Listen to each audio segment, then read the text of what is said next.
keep on doing demonstrations, because that is not the way to go. Now, the other question, the request number one, open the server.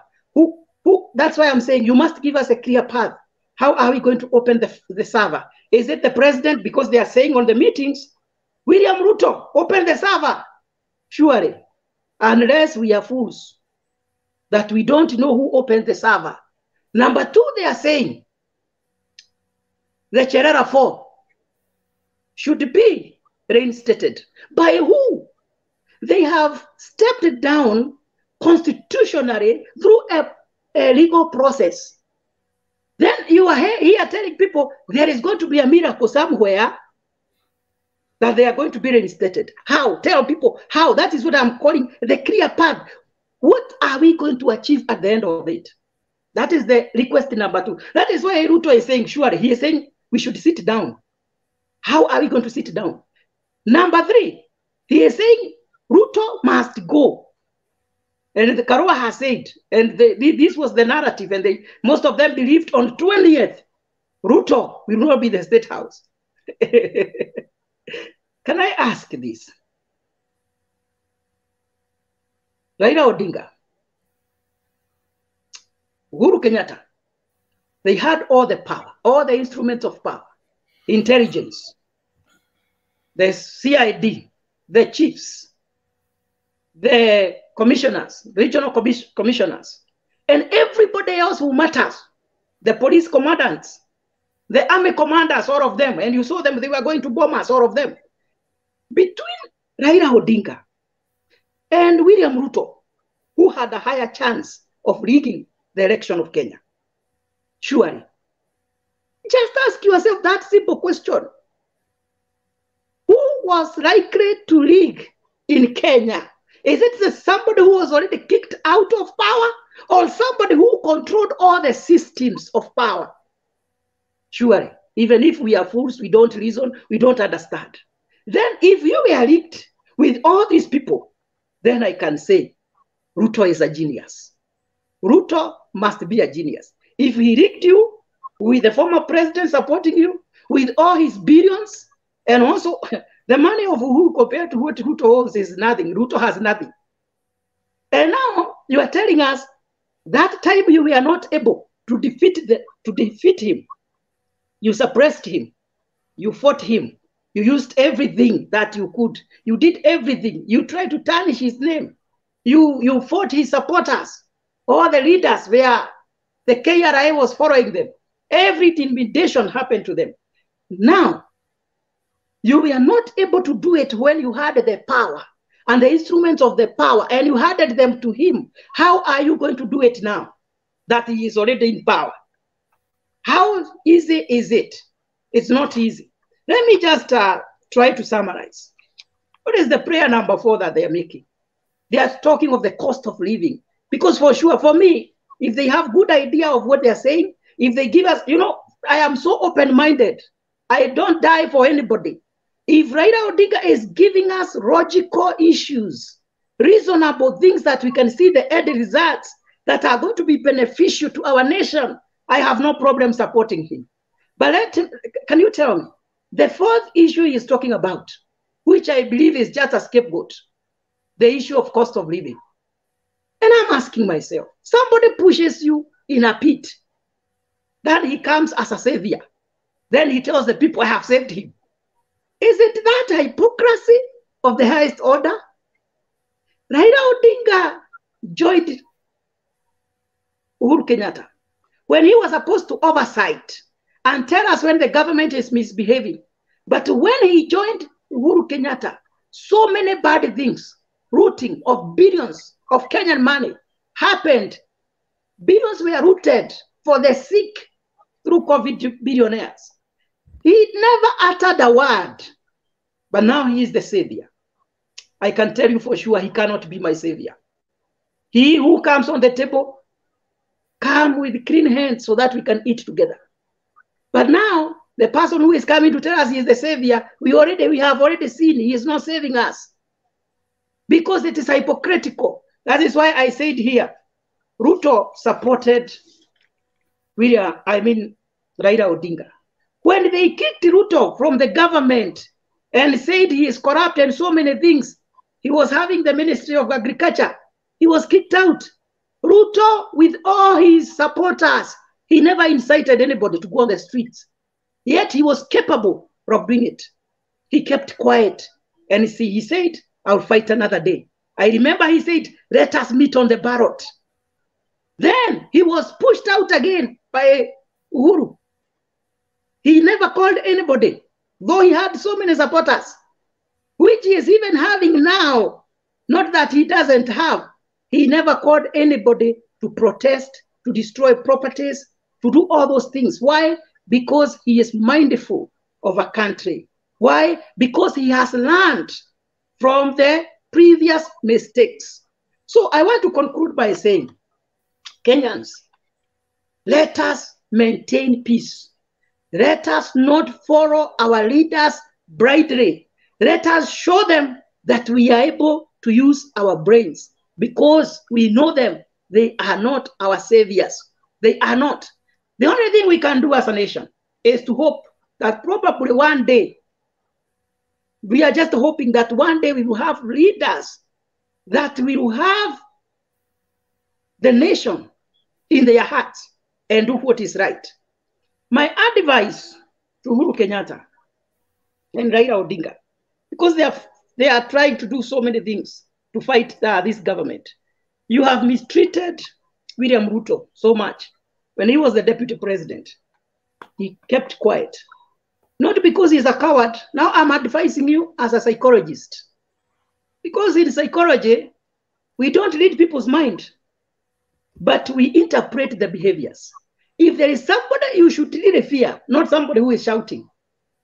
It is somebody that you oppress, he keeps quiet. You beat him with tear gas, he keeps quiet. You oppress his leaders, he keeps quiet. You take his properties, he keeps quiet. You call him thieves and so many other things, he keeps quiet. Do you know, history tells us, before 1982, President Daniel Arap Moi, and history repeats itself, was a very good president, a very good leader, approachable by anybody. But after the coup d'etat attempt of 1982, that is when Moi changed swiftly. When he realized, I'm joking with these people, but they are not joking with me. They are likely to take this power. If Ruto feels that his position is threatened, and I'm telling Raila Odinga and Uhuru Kenyatta, please don't let history repeat itself. You don't know, because he has the power, what he is likely to do. We don't want to have another dictator. But how I know, and I'm saying this as a psychologist, and I told some people, I was doubting whether Uhuru was going to retain power for 10 years. Actually, he tried, because I knew his heart. He is not that hardened. But this Ruto, you see, this is a hardened person. This is a hard metal, an iron metal. You cannot take power from him the moment he has gotten it. It is not easy. It is not possible. So because we don't want to go that route of having a president who is always trying to protect his power, as he respected them when they had power, let them respect him back, even if they belittle him. And that way, as a nation, we will be in a position to move ahead. So that is my submission. And I want to tell Kenyans, we are being deceived. There is no clear path for demonstrations. Imagine even Marema himself, the one who led the South Africa demonstrations. He is wondering what Raila Odinga is doing. He was on the show, I think yesterday, and he was asking Raila Odinga, yes, I'm leading demonstrations, but I don't think we are fighting the same battle. You have is confusion. For them, they know what they are doing, and they do it orderly. There is no chaos. So and Raila was telling us he's doing like South Africa. Yet the same guy who is leading those demonstrations is telling Raila Odinga, no, our battle is not the same. US does not have a clear path. We don't know the end result. We don't see what you want. Actually, he told him, man, it is the time for you to say, I have tried. I have fought a good fight. I have finished the race. raise another person. Don't be so selfish. Okay. We want to see him raise another person to take from him. Okay. That is what I can say for now. Well, if that is what you can say for now, well, I tested to see how long you could speak, man. But anyway, kikiumana kabisa, try theology. You have a good.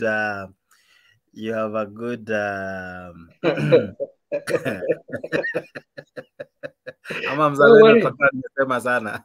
Kikiumana jaribu theology. Unajua anaitwa Mburu 1 hour. Unajua huko kwa Azimio kuna Moshi 1 hour. Anaitwa Mburu 1 hour. Mburu 1 hour. In fact, you need to change your title to Mburu 1 hour. But the good thing I like about Mburu talks facts. Okay. Thank you, sir. Hate him, love him. He will back his facts. Kwanza, before I forget, for those joining us in Facebook, in the next 22 minutes, your link will fail because Facebook only allows 8 hours. We are 7 and 38 minutes in. We are almost having an interruption from your end. It will not be our fault. It's because Facebook only allows 8 hours. So if you want to continue streaming in, you have to go back and join in through YouTube. YouTube will continue. The other thing I want to say as a very special thank you to you who keeps joining us live. Do you know what? Just yesterday alone, if I can just give the very recent analysis, we were able to surpass over 12,000 people who viewed in live. Today, I've looked at the numbers, just now to Jamaliza, because the actual numbers will come in after we are through. From the small clips, if you follow Mutembei, you'll be able to see we have been able to have clips that have over 4,000, 5,000 cumulatively have added, and we have reached 23,000 people.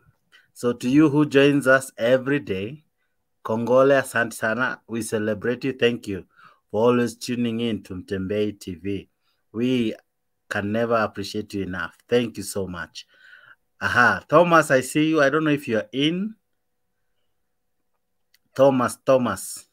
Niko, habari asubuhi. Salama sana. Kidogo tu, wacha nisaidie pia nisalamia wawili ambao pia wanatujoin kupitia harafa fupi. Namuona Sports and Movies uko ndani, asante sana. David Ochieng na kuona uko ndani. Gitash, na siku moja uingie kwa show Mzalendo, na kuona unakuanga hapa tu nyuma ya tent. Gitash, siku moja ingia kwa show. Asante sana kwa kuwa part of the chats. Namuona nani hapa? Namuona George Onyulo, asante sana. Aaron Kipkoech na kusabahi, habari ya saa hizi. Gigi ni asante, thank you for your comments. Namuona Gitash pia bado yuko. Namuona Koech Baba Chumba, asante sana. Truth be told na kuona. Izesh Mfunyi na kuona. Kamnao na kuona. Rio Bay na kuona. R2K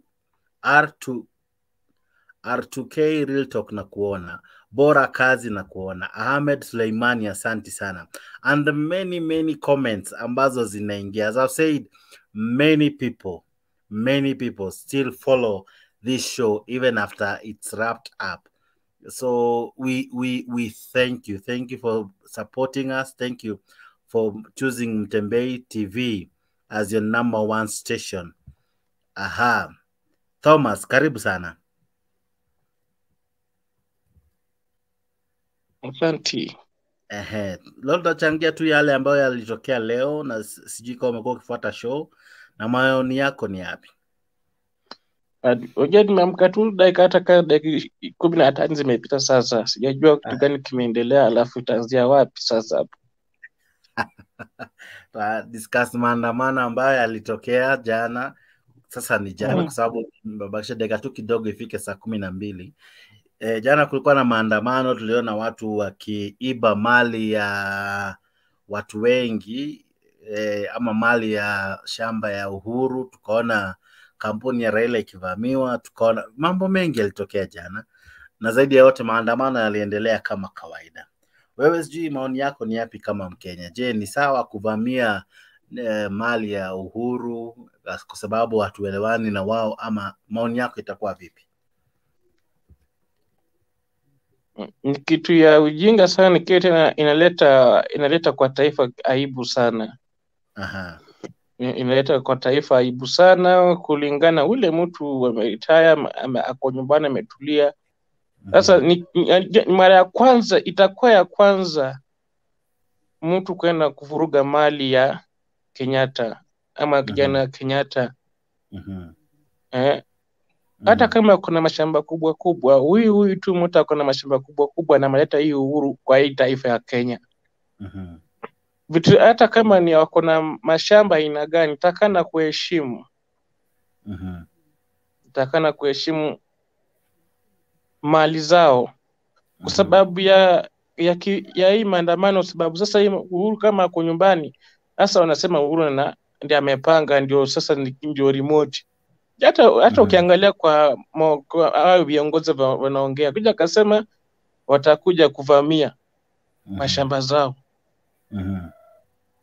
Sasa tena hapo wamejaribia sana. Sasa hapo wanapeana wananchi, kumbe sasa kama wanafanya hivyo kwa rais ule ako nyumbani sasa, najua wao wananchi itakuwaje? Kama just imagine kitu kama hiyo. Hao ni viongozi wa serikali.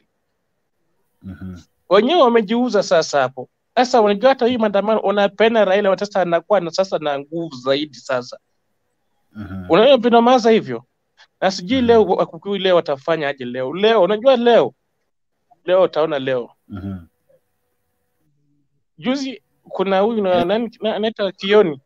Kuna huyu mjamaa mwingine anakaa mzee akuja akasema jaribu kushika Uhuru uone. Na je vile sasa wameharibu mali ya Uhuru itakuwaje?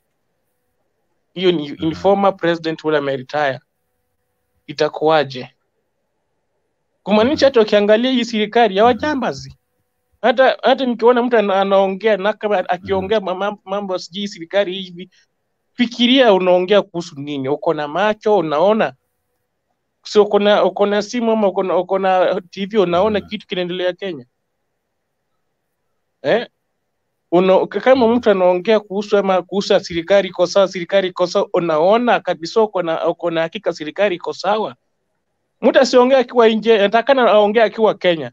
Tena atakana aongea kama ni mtu hana chochote, hana anything. Usiongee kama uko na kazi, uko kwa ofisi, usiongee kama ama kwenye mama wewe mko sawa, mko na pesa. Ukiongea hivi unajua serikali iko sawa kama mko na pesa mnapeana. Hiyo si hapo sawa, lakini wale watu wa chini hawana anything. Mtu akikuja kuongea kwa live aone kitu gani anaongea, anatoa maoni gani. Sasa ukiangalia maoni, ukipiga tu hesabu, mtu anakuja anaongea ati yeye serikali iko sawa. Hata tangu miezi 7. Miezi 7. Hiyo sasa tuseme tu miezi 7 sasa hivi. Hakuna chochote imefanywa. Hakuna anything. Na bado maandamano wakuja kusema mzee atashikwa jana. Wakuja tunamtishia atashikwa. Huyu mzee kabisa kuja kabia. Huyu mtu akushika kweli. Huyu mzee si wa kushikwa. Huyu mzee si wa kushikwa. Ukimshika utakuwa umeguza Kenya. Hiyo ni Kenya sasa umeguza sasa. Si ati unashika mzee, ni Kenya unaguza sasa huyu. Hii nyingine ya pili kwenda kuharibu. Unajua sasa ile siasa, hii siasa nimeona watu wa serikali umeanza kuona kama umeanza kuogopa ama umeanza kupata uoga sasa. Baada maandamano ya jana kumalizika bila fujo yote. Sasa hata kama imekuwa na fujo, polisi ni maza na fujo, si wale wananchi. Wananchi kama hujawatupitia gas, hata kama mbeba mawe watapita tu watakuguza. Lakini ukaanza kuwashambulia tia gas, ndio hapo vitu inaanzanga hapo. Sababu hakuna je unipige kofi alafu pia nikuache kugonga. Lazima nikurudishie. Unanipigia nini? Sasa ndio uchungu wa wananchi. Unajua wananchi wametembea kwa maandamano alafu umechoka, tena wao wanawarushia tia gas. Na sasa unarushia tia gas. Sasa hapo hawana maji ya kuosha uso.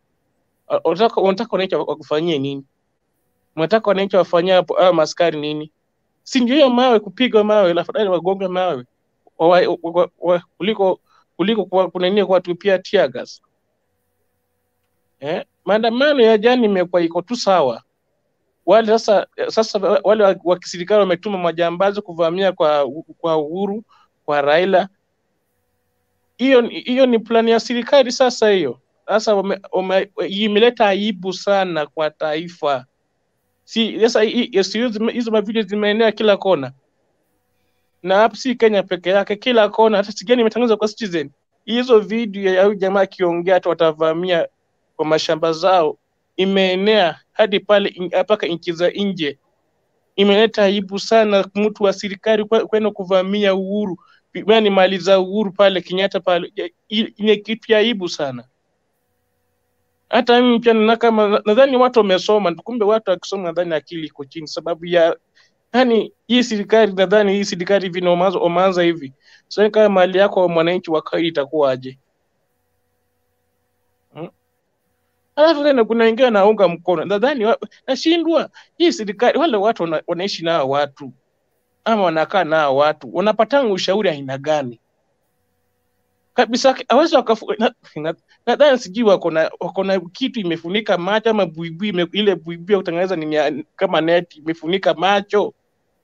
Sijui kama wa serikali wanafikiria nini. Thomas, tumeona wakichoma kanisa na msikiti na pia shamba tuliacha usiku. Sijui kama moto umeweza kuzimwa, na nikana kwamba polisi, maoni yangu haya, sisemi ni hivyo ilikuwa, polisi ni kama walipuuzilia wakati uhalifu wa kuiba mali ilikuwa ikiendelea. Je, unaona kama polisi wameanza kuchukua sides? Si ndio hivyo? Sasa unafikiria nini? Ushaona mali ya serikali ya Uhuru imeguzwa bila kuna mpaka askari afika hapo right on time. Lazima wafika hapo. Hiyo polisi wakuja kuondolewa hapo, hata imekuwa imeplan. Tena wamechoma. Je, sijaona hiyo ya msikiti na kanisa? Iko kwa mtandao, tafuta utaona. Kanisa la PCA na msikiti. Sasa hapo serikali, sasa hapo ndio watu wenyewe sasa wameanza vita zikudanganyi. Sasa hapo mtu akitangaza maandamano ya amani, tena mnatangaza vita. Sasa hiyo ni vita, si kwamba ati sasa kanisa imefanya nini? Msikiti imefanya nini? Na hii ni Ramadhani, mikichoma misikiti za watu. Asalama yote nenda kwa Ruto, si kwa nenda kwa na Gachagua. Subiri asubuhi utakwenda kwazi, asubuhi saa 1 saa 2 kuendelea mbele, utaona vingi kutakuwa. Na serikali ikata kuchukua hatua, utaona maandamano mengine kupata shida hii. Thomas akuje kwa kamera, mbona tumuone anaongea kutoka kwa giza? Anasema ndivyo tu ameamka, sijui kama ako mahali ako decent, lakini Thomas unaweza kufungua kamera, naona vile nimefungua. Wewe sijui nimeamka alafu hakuna stima, alafu unataka nionekane nini? Haya basi. Fair enough Thomas. Sawa. Umeshinda kesi. Lakini Thomas, swali la mwisho,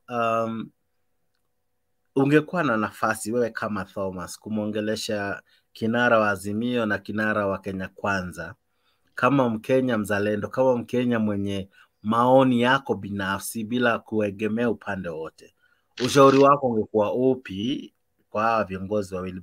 Kwa sababu mwisho wa siku anayeumia ni wewe na mimi. Mwisho wa siku gharama ya maisha inapozidi inakuzidia wewe na mimi. Sijui maoni yako ama ushauri wako utakuwa ni upi kwa viongozi awaye yote wakati kama huu? Wakati kama huu, hii nimeona shida ni kidogo tu, shida si kubwa, na kama iko na uzito kwa upande ya Ruto, tena iko na uzito upande wa Raila, lakini yani issue ni kidogo tu. Wakati umepanda gari matatu, kwa mfano natoka Goliba naenda tuseme tunaenda bypass Tawala BP. Nikipanda gari kama sina pesa cash, na mtamlipa na M-Pesa.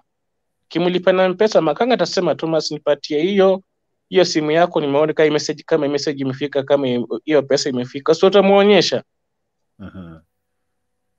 Vitu mbili tu peke yake. Vitu za chakula irudi chini, alafu sasa basi ifunguliwe. Si ati kitu kubwa, hata tukisema Raila ataongea naye, hata ule mzee anaweza kasikia, lakini ile mzee anapigania ile kitu moja, wafungue server, ndio ukweli julikana. Kama Ruto ameshinda, atasema kwa ukweli ameshinda kwa halali, lakini kama hakushinda, Mia ameshinda, sasa takuwa ni yeye. Sasa unajua sasa hiyo ukweli ndio kwa maana wanataka kuipoteza Raila kuja kashinda. Sasa ni kitu kidogo tu, wewe kufungua server muone mimi nimeshinda. Sasa hiyo pekee yake imeleta issue. Okay. Asante sana kwa maoni yako, na zaidi ya yote nakushukuru kwa kuamka na pia kujiunga nasi. Tunafurahia sana maoni yako. Asante kwa kujiunga nasi. Mtembei TV tunakubali maoni yote, haswa wewe ambaye unaongea nasi moja kwa moja. Najua wale ambao wako kwa panel, najua pia kuna maswali kwako, lakini zaidi ya yote kabla wakuulize swali, namuona Mason Sanda ako ndani, Geoffrey Mungai uko ndani, Nelson Muinde uko ndani, na Paul Mwaura naona mko ndani, na zaidi ninaona zaidi ya watu 100 takriban na 20 wanatutazama live.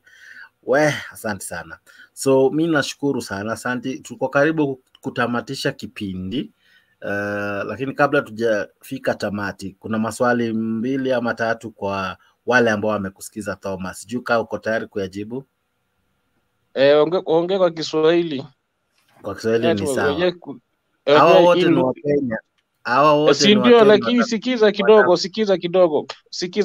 Hii mada inakuanga, kuna wengi wanaisikia, lakini takane mnaongea lugha ya kitaifa. Hapa atuka nini ama huko Uingereza mnaongea lugha ya kitaifa, na wengine wale unajua kuna wengine wakusoma sana. Thomas, katiba inatambua Kiingereza na Kiswahili kama lugha ya taifa. Lakini sasa unajua kuna wengine inapita kama maji Kiswahili, lakini usiseme tuongee lugha ya taifa kwa sababu zote mbili ni lugha ya taifa. Nadhani hapo ni kwa maana samani kwa hiyo, lakini kuna wengine wajui Kiingereza. Na kuelewa na nimekukubalia. Sio hata mimi sijakuuliza swali na Kiingereza, nimeshikilia Kiswahili. Ni sawa. Acha nianze na Geoffrey. Geoffrey kaka, kuuliza kama unaweza muuliza swali na utumie lugha ya Kiswahili.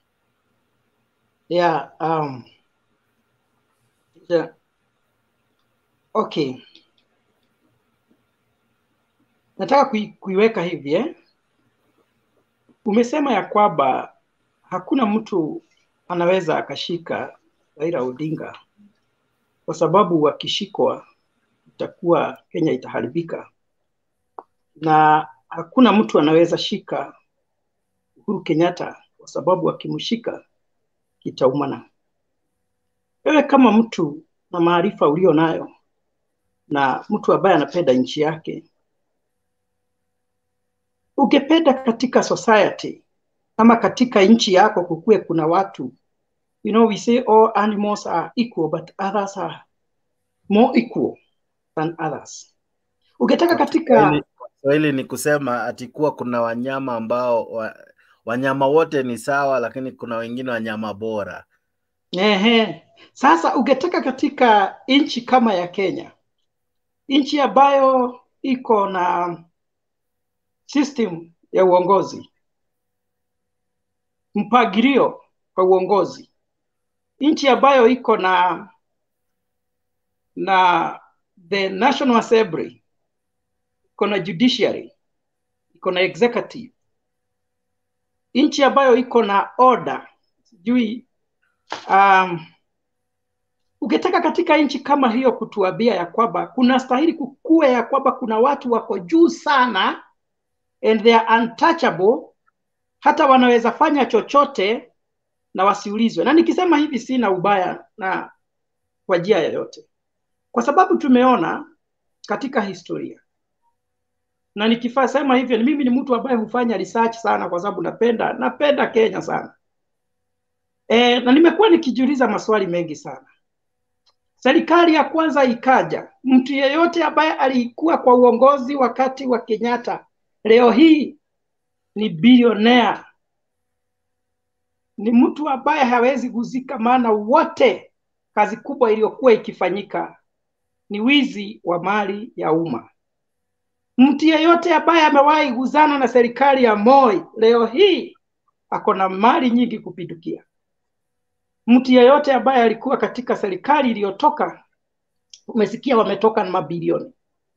Thomas, hauoni kama hawa watu, hata ikuwe ni Uhuru, ikuwe ni Raila Odinga, kama mtu ameiba mali ya umma anastahili kushikwa na pesa irudishwe katika nchi, bila kusema huyu akona supporters wengi ama wachache ama makosa ingine yoyote?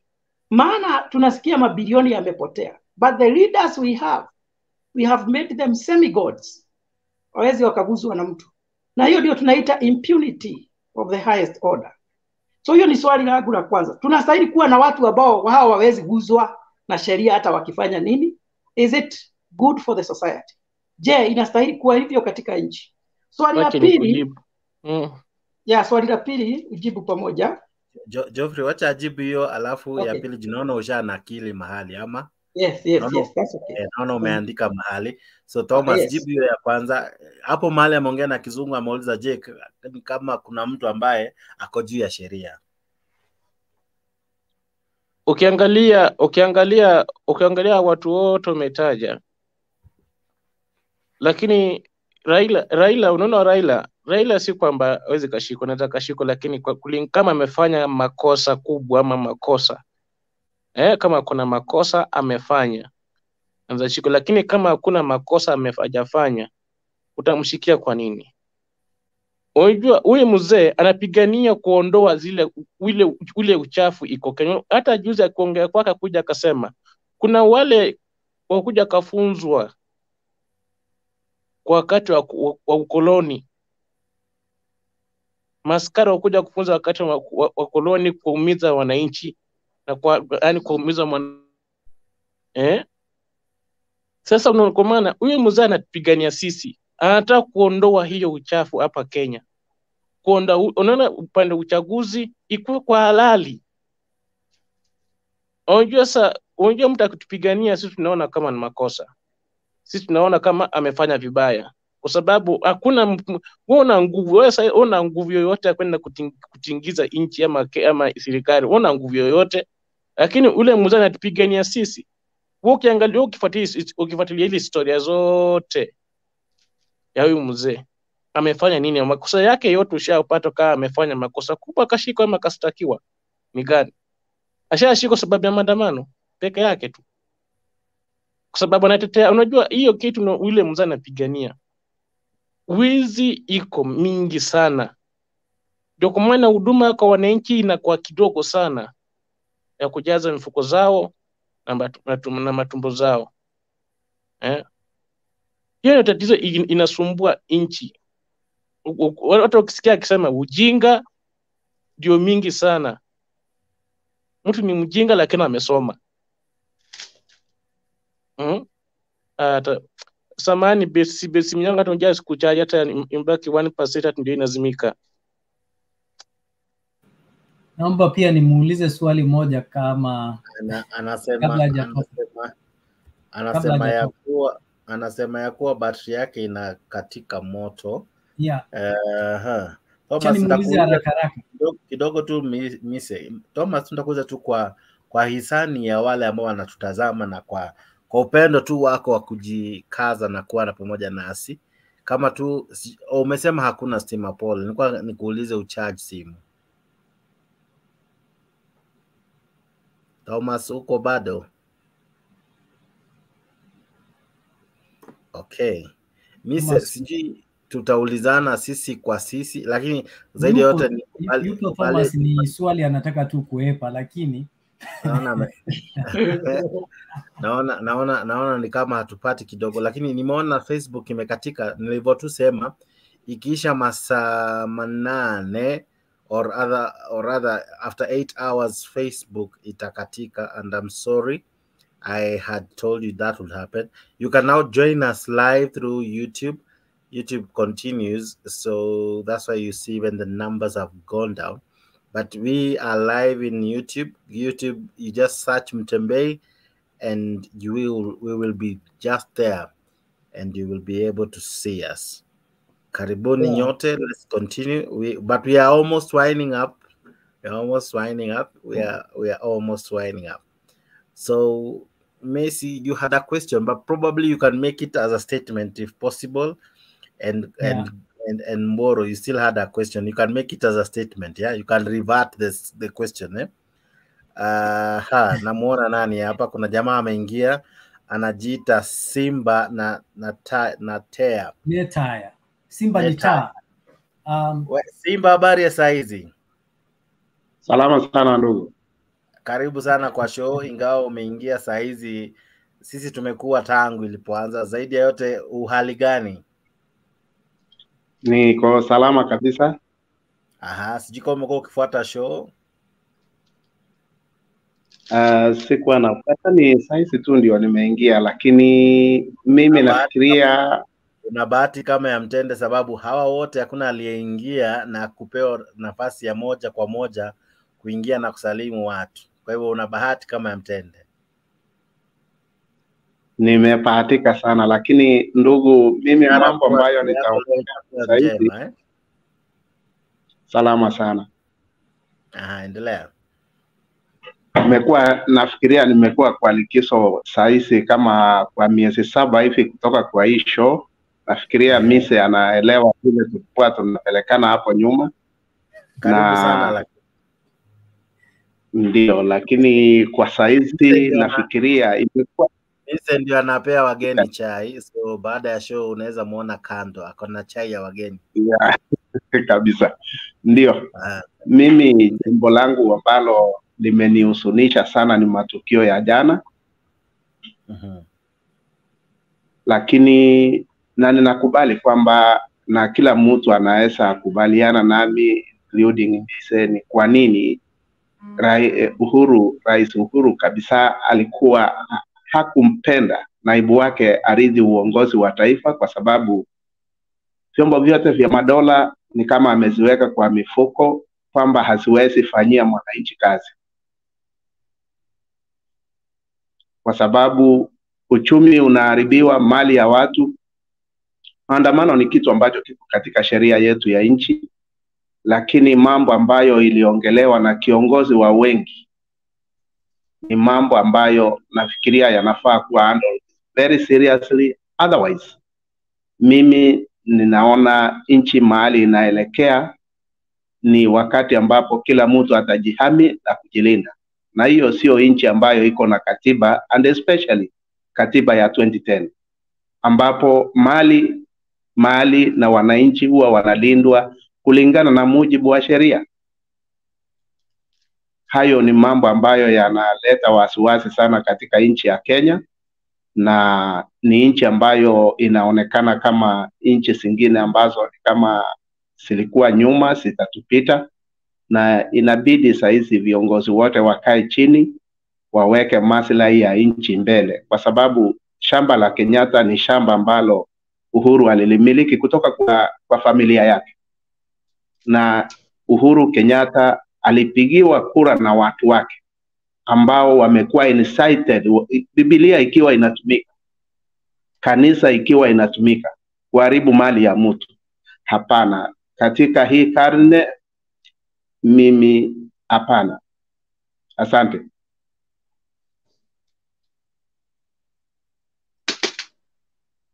Niulize swali. Uliza. Umeongea vizuri, ni mahali tu kidogo tu nimepotea kwa Kiswahili. Huko na Kiswahili sanifu sana. Vyombo vya madola, unaweza fafanua kwanza kabla niulize swali langu? Vyombo vya madola ni zile asasi ambazo zimeshikilia uongozi wa nchi, ikiwa ni polisi, idara za CID, na mashirika ambayo yanahusikana katika usalama wa nchi? Asante sana, najua hata wasikizaji wamesoma kitu pamoja na mimi. Sasa swali langu ni kwamba umesema ya kwamba umeanza kuona kwa nini rais aliyetoka hakutaka naibu wake amrithi. Mimi ningetaka kukuuliza tu kama mtu ambaye anaelewa kuhusu mambo ya haki ama kutendeana haki. Najua tunasema haki na ukweli. Nasema ongea ukweli itakuweka huru. Na sisemi huongei ukweli maana unatoa maoni yako. Sasa nataka kukuuliza, je, unadhani ni haki vile Raila Odinga anavyomfanyia Rais William Ruto? Amechukua tu ushukani miezi 6 iliyopita. Na hata kabla mwaka haujaisha umeanza kupiga debe, ukisema lazima atoke kwa uongozi, ukisema mtaenda kumtoa kwa kiti, na mambo kama yale. Wewe unaona ni haki wanamtendea? Ndugu Mburu, sikiza nikuelezee vizuri, kwa sababu nitaongea kwa Kiswahili all through. Na ninaongea hivyo mtu yeyote asiweze kukosa kunielewa vizuri. Katika ile petition ambayo ilipelekwa kwa polisi, nafikiria ilikuwa wazi na ilikuwa all over in the media. Kuna mahali walikuwa wamesema wanaenda kutoa rais kwa uongozi? Hapana. Ile kitu yenye walipeleka ni kufanya maandamano ambayo inahusu mambo ya gharama ya juu ya maisha ya kwa wananchi wa Kenya. So haya mengine yanaongelewa na wale ambao hawataki hili jambo lionekane wazi. Hayo ni mambo ambayo yanaongelewa na wale viongozi ambao hawataki kusikiza yale maneno vile yalivyo. Na ukiangalia katika yale maandamano, kila mtu, kuna wamama mpaka wakongwe tuliona wamebeba masufuria. Do you think hawana hiyo ujumbe? Mimi nimeuliza hivi, Rais Kenyatta amekuwa kwa uongozi kwa miaka 10. Raila amekuwa prime minister wa Kenya kwa miaka 5. Amekuwa minister na vyeo vingine nyingi. Ruto amechukua uongozi kwa miezi 6. Tunaongea kuhusu hapa nikijua ya kwamba hata kuna wanasheria ambao wanasema usikue tu uko na haki, lakini pia kwa hata uonekane wewe ni mwenye haki. Huyu ni mtu, na wale ambao wamefanya human HR wanajua how we do the performance appraisal. Huwezi igiza mtu kwa ofisi hata kabla hajaweka serikali yake mipangilio ya kiserikali, unaanza kusema hajatenda. Sasa ile kitu nilikuwa kwa hiyo swali nataka kuongezea. Umesema Raila anatupigania na anaongea mambo ya vyakula. Ndani ya moyo wako kabisa, je, unaamini hiyo? Kabla hata niongeze, unaamini ya kwamba anatupigania kwa sababu ya bei ya vyakula? Nitaamini ama nikose kuamini kulingana na yale maelezo ambayo yatakuja kwa saa hizo. Lakini ukumbuke kwamba Kenya iko na swala ambalo ni la kisiasa ambalo ni za kihistoria, liko underlined hapo chini. Haya mambo ya unga ni ya juu. So swala ambalo ni kuu hapa ni swala la kihistoria, na nikikuelezea vizuri, and I want to go straight to my point, ni mambo ya uongozi wa nchi, kwa sababu nchi iko na uhuru wa zaidi ya miaka 60. So utaminus miaka yako uangalie jamii mbili zimekaa katika uongozi wa nchi, na sasa hivi wanataka kuharibu nchi mzima kwa sababu ya shida yao. Umejibu vizuri sana. Hilo ndilo jambo la kihistoria liko hapo chini. Hii mambo ya unga ni ya juu. Na hawa watu hawataki uongozi kwa hii miaka 60 kufanyia wananchi kazi. Umejibu vizuri. Na ile kitu hii majibizano ni mzuri, maana tunaelimishana, tunaelimisha ambao wanatusikiza. Kwa hivyo nikisema ya kwamba hii jambo ya vyakula, kwa sababu unasema hii ni ya juu, mimi nitasema ni ya unafiki, kwa sababu chini ya chakula unasema kuna mambo mengine fiche, na jinsi ya kutatua na hiyo ni ukweli. Wewe ni mtu haki kabisa. Kuanzia dakika hii mimi nimejua mtu mwenye anadiru naye ni mtu ambaye ako genuine kabisa. Sasa jinsi ya kutatua shida, jinsi ya kutatua hii shida ambayo ni ya kihistoria, je, itatatuliwa kwa hiyo njia? Kwa sababu kulingana na katiba, democracy is the rule of the majority, and unless we nikitumia Kiswahili, isipokuwa tubadilishe mfumo wetu wa uongozi kikatiba, hiyo mambo ya kusema kabila ile haiwezi ikabadilika. So kile ambacho wangekuwa wanasema, kwa sababu ninaona vyenye unasema ya kwamba ni ukweli, kumekuwa na watu wamekuwa kwa uongozi, na hiyo ni kawaida ya wanadamu, lazima kukuwe na vitu vinawagawanya. Hata kwenye wanaongea lugha moja kama Amerika wanagawanyika kivyama. So unless sisi tubadilishe mvumo wa uongozi, kuna makosa yoyote. Ruto kama amechaguliwa na watu, na Moi pia alikuwa amechaguliwa na watu. Niseme hivi, Abrons, unaitwaje hapo? Siwezi kusoma vizuri. Anaitwa Simba Netaya. Simba ni Simba. Acha nimuite Simba. Sasa Simba, kwa mfano, tuseme ya kwamba mimi nimejitahidi sana na niko na maono ya siku moja ya kukua rais wa Kenya, na niko na agenda mzuri. I have good plan and strategies of moving our country forward, ama niko na mipangilio ya kutaka kupeleka nchi mbele.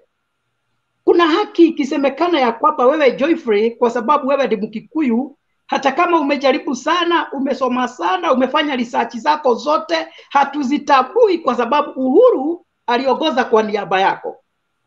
Je, ni haki? Mtu ambaye amekuwa na ambition kama Ruto ambaye ametoka kule chini, akikuwa na hakika nama na kujitahidi ya kwamba siku moja nataka niwe rais, na akuwe ako na qualities, na hapa ndipo sasa ukabila inaleta shida. Lakini watu wamwambia hapana, hautatuongoza kwa sababu Moi aliongoza kwa niaba yako. Je, ni haki? Sasa ndiposa ninasema ndio kuna mambo yanatufinya, lakini bado kuna ile katiba tumejipatia sisi wenyewe. Unless hawa viongozi na sisi wote tuseme okay, kuna shida, tubadilishe mvumo wa uongozi for inclusivity. Lakini usikuje na unafiki useme ni bei ya chakula. Na ndugu yangu Simba, unajua vizuri sana, Uhuru ameacha bei ya chakula. Bei ya unga Uhuru akitoka ilikuwa 240, 250.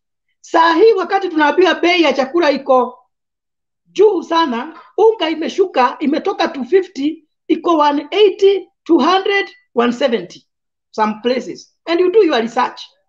Je, kweli hiyo ni haki? Si ni kumaanisha kuna kitu serikali inafanya? But Mutembei mko bias. We are not. We are just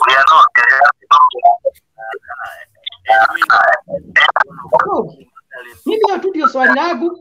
Mimi maoni yangu ndugu yangu ni kwamba hawafanyii Ruto haki, maana Ruto amewapatia nafasi ya kuongoza na ameikia tu kwa uongozi, nao wampatie nafasi aongoze at least miaka 2. Wakuja watuambie hajafanya vizuri, makosa yake ni haya. That is, hiyo tu ndio mimi maoni yangu. Lakini na kidogo Simba na Teia, asante sana, kidogo tu. Kwa wale ambao mnajiunga nasi, karibuni kwa show. Naona wengi mmeanza kurudi, wale ambao labda mko mtufuata kwa Facebook. King David, habari ya saizi? Karibu sana kwa show, natumai mzima. Naona ndio aidha unarauka ama ndio aidha unajiekelea, lakini zaidi ya yote karibu sana. Tutafurahi kuwa nawe kwa show. Zaidi ya yote pia asante sana Simon Lele Simoi, asante sana Famous Berry na kuona Nancy Mwakishao, mko ndani, na wengine wengi ambao mwatuma ujumbe zenyu katika nafasi yetu ya ama sehemu ambao umetengewa ya kutuma ujumbe. Asante sana kwa ujumbe wako.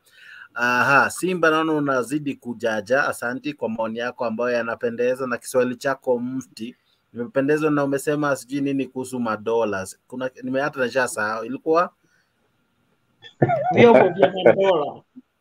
Vyombo vya madola. Asante sana. Uliona jana, wacha niulize swali David, ama nimpe David kidogo kabla sijauliza Simba swali. Ngoja tufuate maswali. Unajua Simba alikuja, tulikuwa na maswali kisha tukampa nafasi kidogo. Kabla hatujapoteza huo mtiririko wa maswali. Wacha nimuulize tu swali kwa haraka alafu pia mimi afuate. Swali langu la uwepesi na kwa haraka ni hili. Tuliona jana wakichoma gari ya polisi, tukaona wakirushia polisi mawe na mambo mengi. Maandamano haya mwisho wa siku ni ya amani, ama pia hapo ndani kuna wahuni ama goons ambao wanajificha kwa jina la kuwa ni waandamanaji wa amani na wanatekeleza uhalifu? Nafikiria nitakujibu kwa njia ambayo nchi zozote ambazo zimehusikana kwa demokrasia, maandamano kulingana na katiba yetu ni halali. Jambo la kwanza, polisi wafanye kazi yao, mwenye atakayefanya makosa na achukuliwe sheria kulingana na makosa amefanya. So, kati ya wale waandamanaji ndio kuna wauni, hilo ni jambo ambalo siwezi likataa.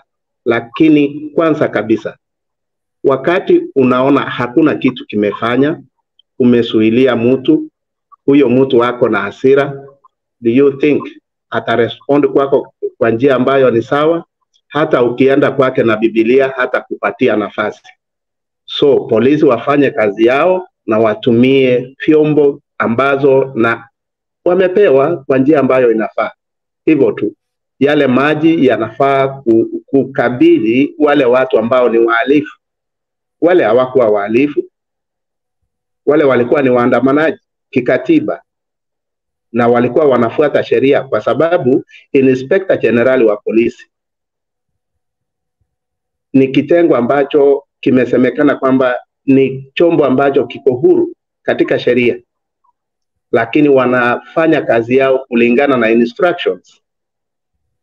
Hawaifanyi kikamilifu vile polisi wanafaa kufanya, kwa sababu bottom line, kile ambacho polisi wanafaa kufanya ni utumishi kwa wote.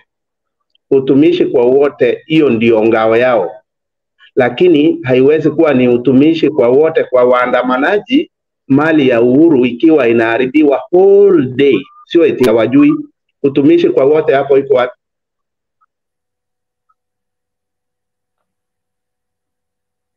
Iko wapi? Jack, sijui niende basi nikamuulize hilo swali. Endelea. Kwanza ndugu yangu Simba Neta Wakire Mbiore, I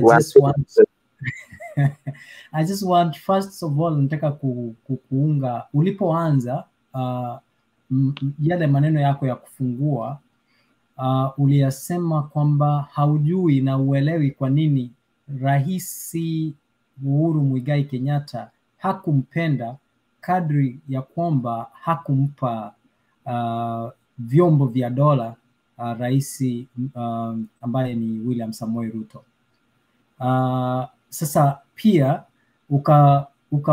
huyu ndugu yangu anaitwa Geoffrey naye akakunyoshia swali hilo, kwa nini Raila ampendi rais ambaye ni William Samoei Ruto, hivi kwamba hataki kumpa muda naye pia apate kuendeleza ama kuonyesha umaarufu wa uongozi wake, tuone anatupeleka wapi kupitia uongozi wake. Lakini hapo ukapiga tani kidogo. Sasa wewe ambaye umetumia jina la mtu ambaye unamuenzi sana, ambaye ni Simba kiongozi, jana uliona juzi Simba alisema kwamba rais wa nchi ya Kenya ni William Samoei Ruto, na ndiye kiongozi hivi sasa. Sisi zote tunafaa kuungana nayo kuleta maendeleo.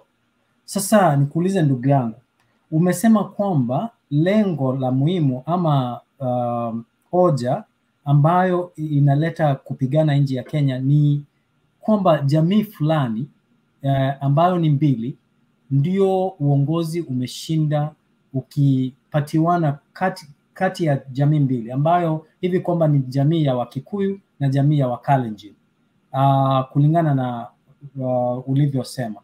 Sasa nikuulize, ni hivyo, sio kulingana, hata wewe unajua ni hivyo na ni ukweli, sio uongo. Haya, katiba, tukirudi kwa katiba imetupa fursa kwa kila Mkenya kujitoa na kutafuta uongozi ambapo atahitaji kura ya wananchi wote kutoka kila pande ya Kenya kupigiwa kura. Tukiangalia katika population ya Kenya, you notice that Kikuyus are 8.1, Luos are 4.6, around 4.3, 4.6, Kalenjins are around 6.3 million. Sasa kuna ubaya gani kama kuna mtu ambaye amepata kuongea na Wakenya wakampatia fursa ya kuongoza nchi ya Kenya? Mbona ashtumiwe na amepewa ile hali, amepewa uongozi apate kuongoza? Hilo ndio swali la kwanza ningependa ujibu kabla sija kuuliza swali la pili. Mite, nafikiria wewe uko unafuatilia mambo ya Kenya, hata kama uishi Kenya, naelewa mambo ya... Sauti yako imepotea kidogo ndugu. Naweza nipata? Naweza nipata sasa? Kabisa sasa.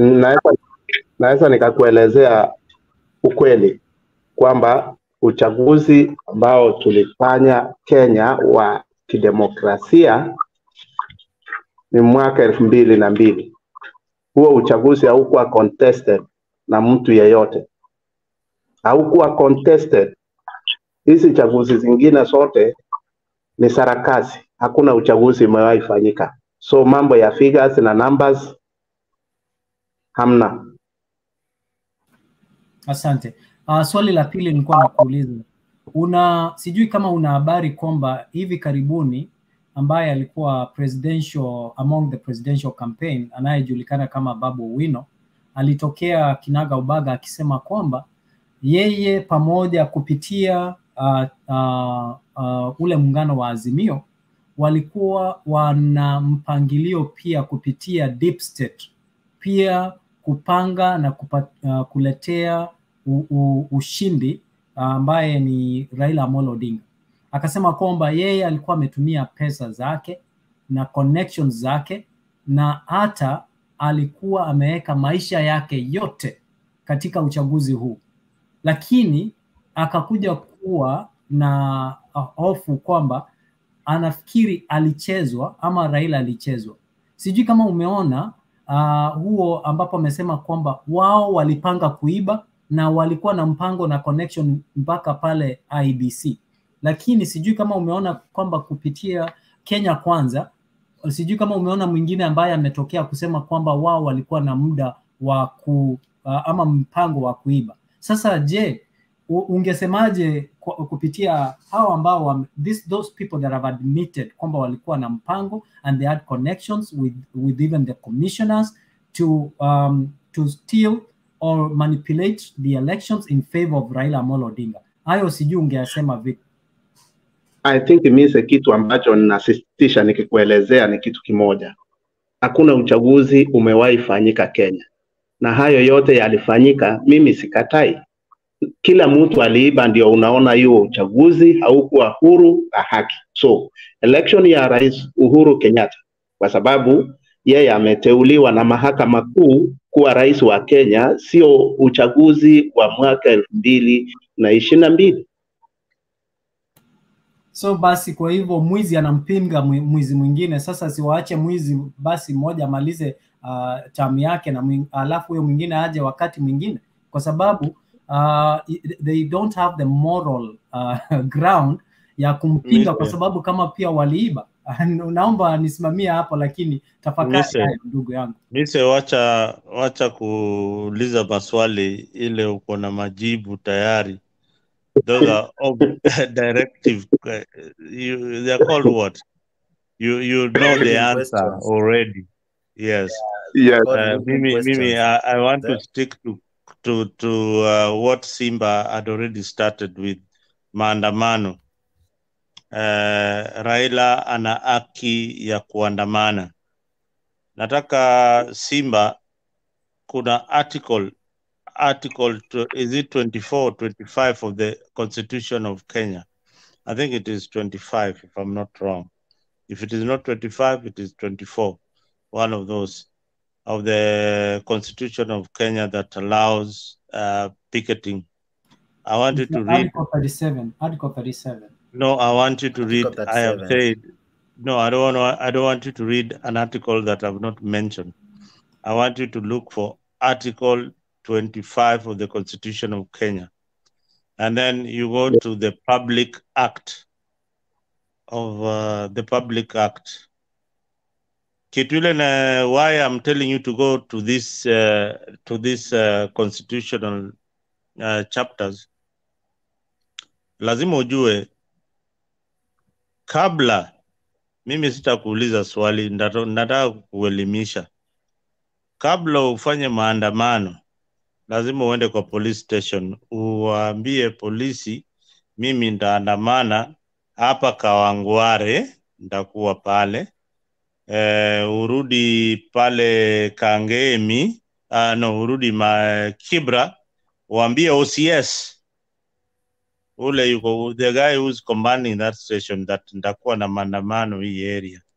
Urudi pale Central Police Station, uambie huyu jamaa wa hapo Central, mimi nitakuwa na maandamano hapa CBD, because hiyo ni jurisdiction yake. Katika hii maandamano ya Azimio, uliona ni wapi? Juu walianzia Kangemi. Kangemi kuna police station. Uliona ni wapi waliambia huyo OCS watakuwa na maandamano hapo? Hiyo ndio swali nataka kukuuliza. Nakubaliana na wewe kwa sababu Public Act hiyo ni amendment ambayo imeletwa kama hoja katika bunge, ikapitishwa ikawa sheria. Lakini swala ambalo nitakuelezea vizuri ni kujibu vizuri. Wakati polisi wamekuwa notified kwamba tutakuwa na procession, either maandamano ama picketing, it's very official, na polisi wanafaa kuuliza hayo maswali yenye sasa unaniuliza mimi. Hiyo ni kazi ya polisi. Wanafaa waulize yule mtu, unaenda kuandamana wapi na wapi, kutoka saa ngapi mpaka saa ngapi, unafikiria unaweza kuwa na watu wangapi. Wafanye kazi yao kwa sababu wako na mujibu, ndio kwa sababu huwa wanakuwa notified. Unajua, unajaribu kuepa swali. Sijaepa. Ndakurudisha pale. Sio kazi ya polisi kwenda kwako kukuuliza utaandamana wapi. Ni wewe uende kwa OCS katika kituo cha police station, uambie hapa hii area yako mimi nitapitia, nipatie ulinzi. Unaelewa? Sio kazi ya polisi kukuambia, kukupatia ratiba yako. Ni wewe ndio uende pale utapitia. Na pia hizi area zote, police station zote zina wakubwa wake, na pia wako na mpangilio sawa na hizo station zingine. So unaenda Kangemi, Kawangware, unaambia OCS ama OCPD, ndakuwa hapa, ndapitia hapa. Hiyo ndio swali nimekuuliza. Wandani wa Azimio walienda kwa station gani? Kama huwezi jibu, unaweza sema tu ndugu yangu mzalendo, hapo sina jibu. Usijaribu kujibu kama uko na hakika, kwa sababu ndakupatia uhakikisho. tuko na mjadala ambao ni wazi kwamba Oparanya ambaye ni katibu katika muungano wa Azimio wa Chakoya, ilikuwa in public kwamba walienda kwa ofisi ya komanda wa Nairobi. Komanda na OCS, nani mkubwa? Mbona kwani polisi hawana mechanism ya kufanya kazi yao? Ndio maana na kurudisha kwa katiba inasema aje. Katiba isemi mambo ya rank ya polisi. Katiba inasema ufuate sheria. Haikuambii uende kwa mkubwa. Niambie ni wapi katiba inasema uende kwa mkubwa? Hayo nitasema basi. Kwa hiyo swali yako, unajua Wakenya wanapotezwa sana na hizi. Nitakubaliana na wewe kwamba hawakuenda katika station yeyote. Huyo OCS kwa hiyo station penye walienda, hawa watu walikuwa wanaonekana hawakuenda usiku. Mbona hawajashikwa? Basi unaona, hiyo ndio makosa ya kwanza. Hiyo ndio unajua polisi pia wana makosa, si ati wana makosa, but wanakuambia ufuate sheria. Ufuate sheria. So sheria ndio itakulinda. Huyu amefunja sheria wakiwa kazini. Mbona hawajachukua hatua? Tunakuambia ukivunja sheria ya kuwa hukufuata maagizo ya polisi ama katiba vile inasema, tuna deal na wewe kama polisi ule alivunja sheria za polisi ama sheria za katiba za Kenya, ndio tufikirie mambo ya polisi baadaye. Wewe umekuja kwa territory yangu au kunipatia ilani ya kuwa utapitia katika hii territory, ni kupatia ulinzi wa kutosha. Unanielewa? Ulinzi wa kutosha, lakini sasa unaelekea kila mahali, na polisi wanafaa kulinda mali ya wananchi na kulinda na ku make sure amani imedumu katika hiyo area. Sasa hiyo ni makosa. Hiyo ni makosa, na lazima tuangalie jinsi vile tunaweza deal na hiyo maneno. Kama watu wa Azimio lazima wajue watafanya picketing mahali fulani. Picketing is allowed in the constitution. Inaruhusiwa. Nauliza utusomee tena hicho kipengee chenye umesoma kuhusu hiyo mambo ya polisi na venye watu wanapewa ruhusa. Kama unaweza tusomea tena venye umesoma kuhusu the police na and the demonstrations. Yeah, naona kama Article 24 and Article 25, your interpretation, the application and the interpretation hapa inafaa mzalendo utuelekeze vizuri, kwa sababu kidogo tumepotea. Tuelekeze vizuri hizi articles ambazo umepatiana. What is the application and interpretation?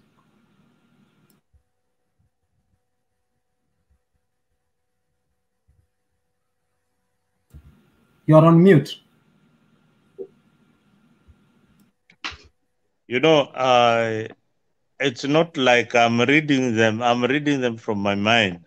I know they are Article 25. Just hold on. Ni Google niko nazo hapa, niambie. Wewe zitafute na uende mpaka umalize hiyo article yote. Then you uende kwa hiyo Public Act. We are looking at the limitation. Actually, Article 25 and Article 24 and 25 is talking about the limitation of rights and fundamental freedoms. Is that what you meant? Because if it's the article for picketing, it's Article 37. Yeah, just read that. Just read that one. Article 37 or Article 25? Read Article 24D of the Constitution of Kenya. So it says that the need to ensure... 24D, you are reading 25. No, I want you to read 24D. I'm reading 24D. I think it's there, 24. Yeah, if I'm not wrong. 24D says the need to ensure that the enjoyment of rights and fundamental freedoms by any individual does not prejudice the rights and fundamental freedoms of others. Is that what you mean? Yeah, that is exactly what I meant. So when you didn't inform the OCS in a particular area, then you're already interfering with the rights of the people who are living in that particular area. You're tayari umeshavunja sheria.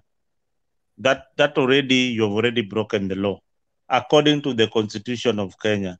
And me say, if I'm wrong, if that is what the law is saying, and then I go interfere with the people of Kangemi, nimeleta maandamano pale, alafu nawambia, I'm allowed to demonstrate because it is in the Constitution.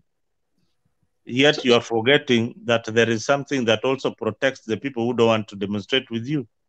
So mzalendo, kuna kitu najaribu kushika hapa, kwa sababu pia tunaelimishana na ninaamini pia tunaelimisha watu wengi ambao wanatusikiza. So wakati mtu anastahili kupatiana notice, hiyo tu ndio nilikuwa nataka kushika. Inafaa, ulikuwa unasema inafaa kupewa nani hiyo notice? Nani? Yeah. Unaona, kuna kitu ulielezea vizuri sana, nilikuwa nataka kushika. Notice haipatiwi ati mkubwa wa polisi. Notice unaenda kwa local police station ya hiyo area, utakuwa unafanya maandamano. Unanielewa? Yeah, unapea OCS or the guy who is commanding the station, OCPD commanding that particular station.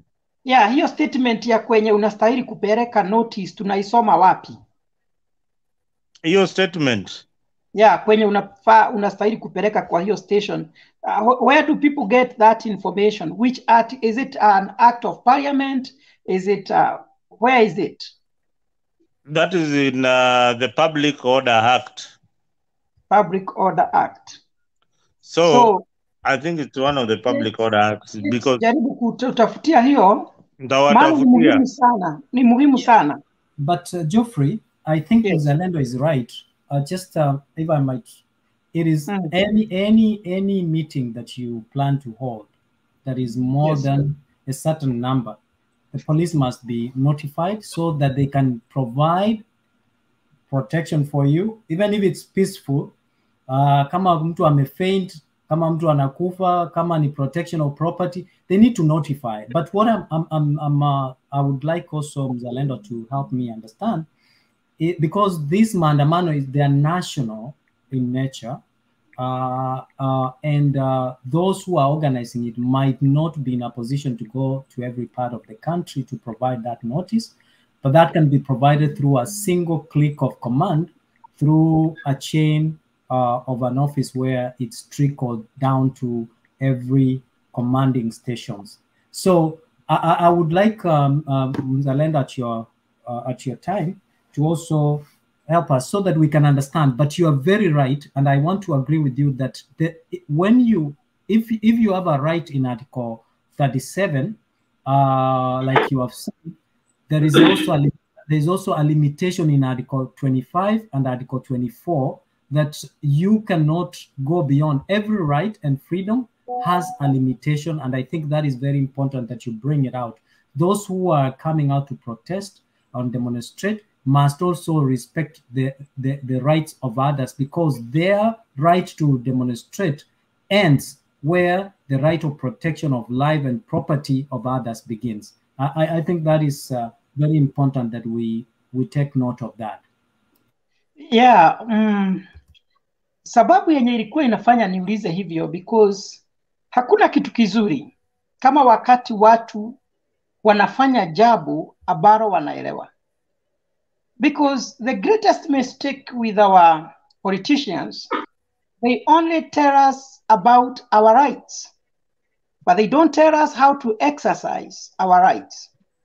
They also don't tell us the limitations that we have, because the rights are very important. The manner in which we exercise those rights, very important.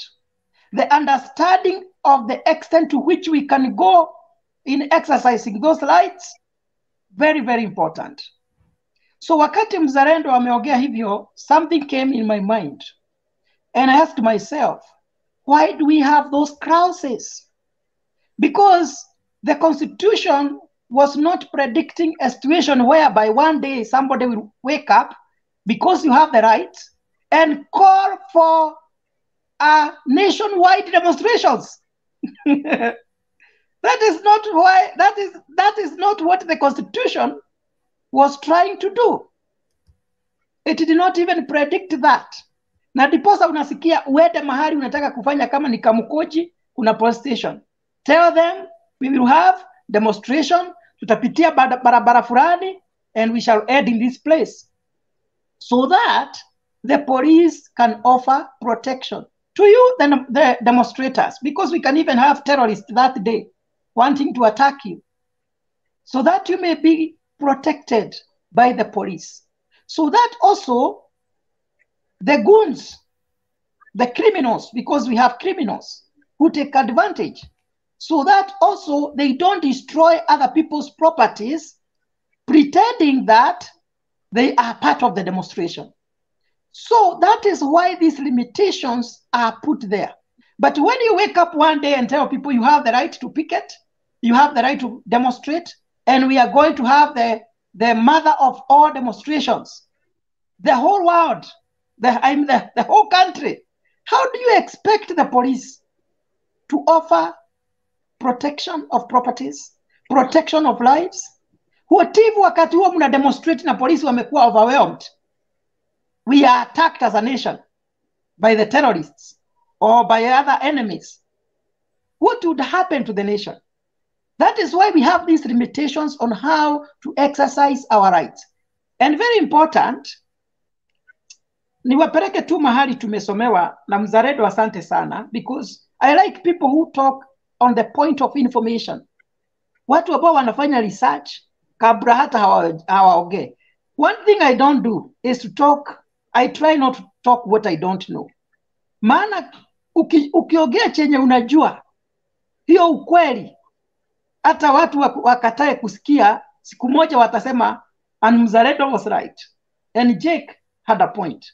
So nikaangalia hapo kwa katika Constitution of Kenya, Article 24, ambayo mzalendo ametupatia.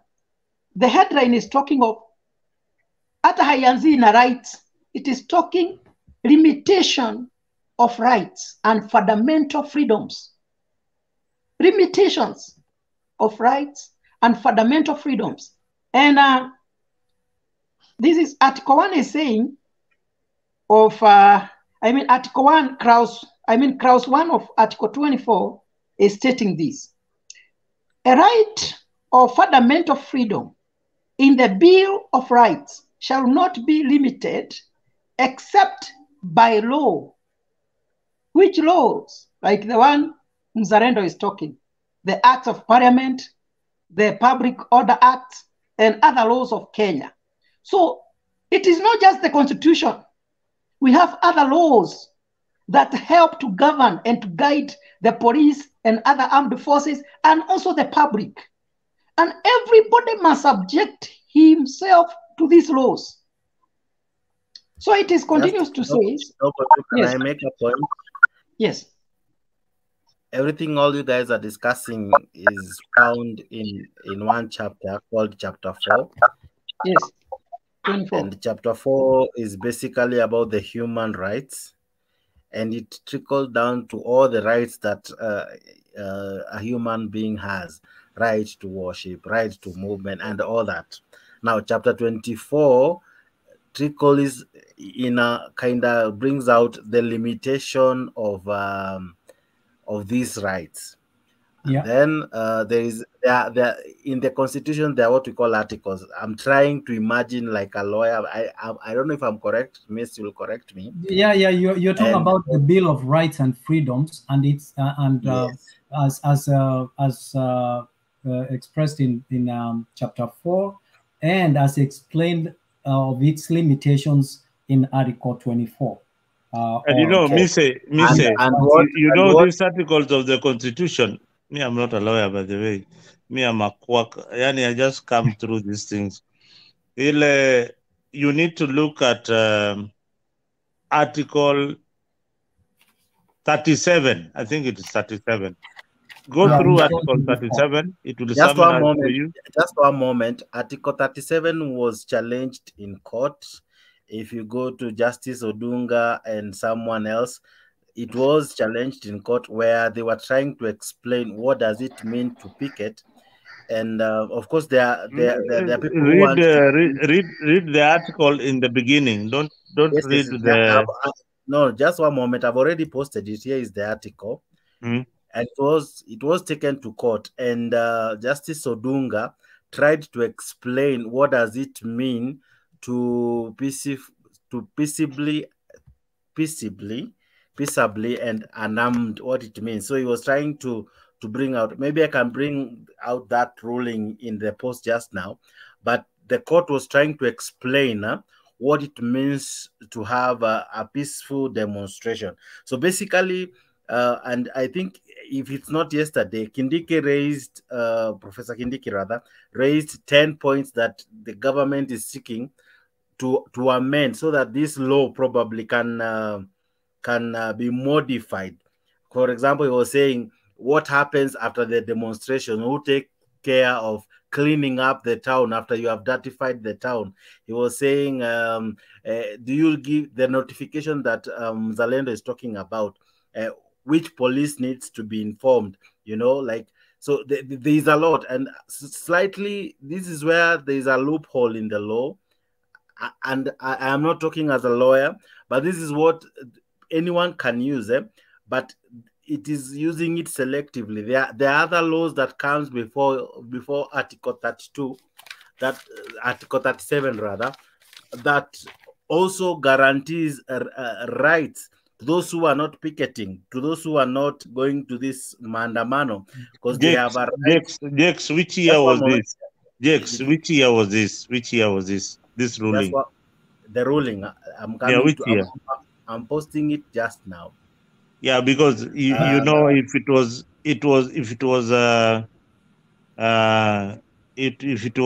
before 2016, then there was another ruling in 2016 where it involved baba ule wa kutupa mawe alikuwa anaitwa nani, Ferdinand Waititu.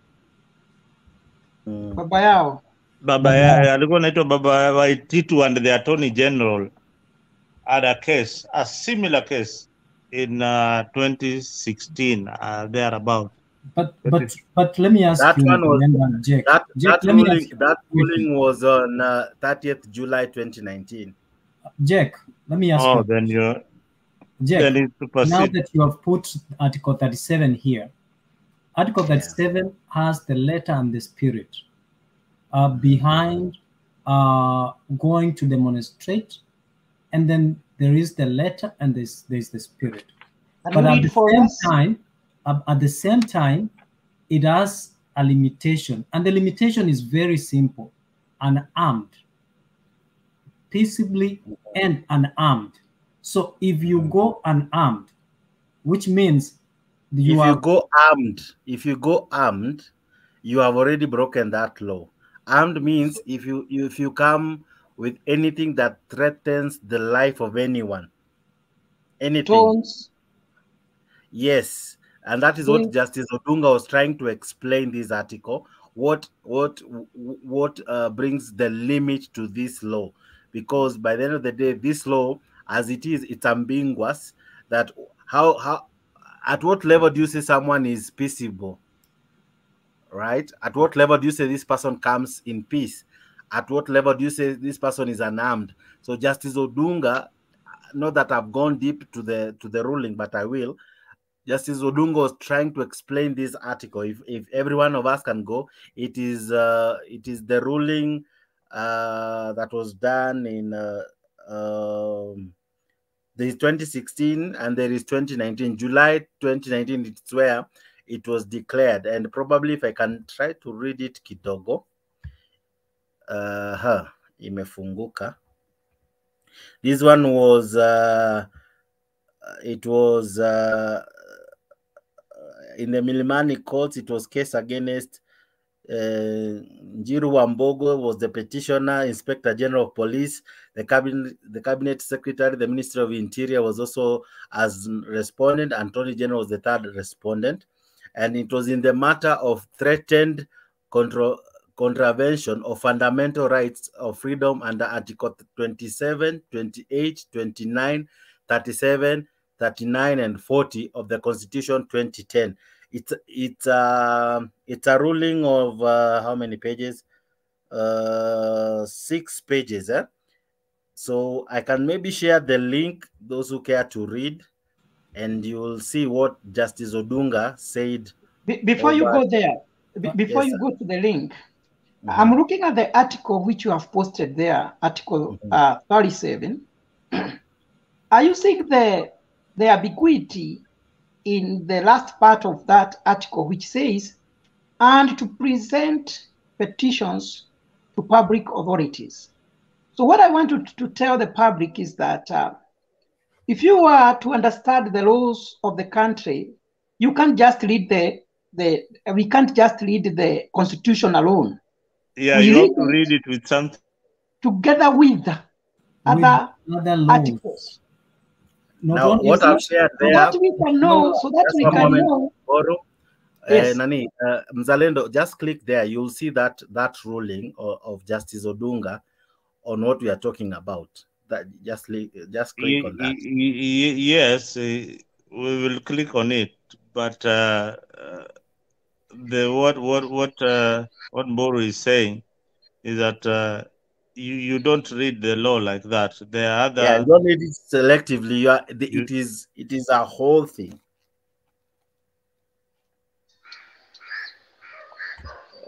You know, the problem is they come with a selective part of the Constitution and they run with it, and that's how they try to convince mwananchi, and then eventually mwananchi hapo katikati anapotelea. That is why we have a show like this one, to eliminate, educate, and give them the right information about the Constitution and the issues of picketing. I can see Martin Otieno, you are in. Asante sana kwa kutujoin. And Simba na Teya, naona uko na swali.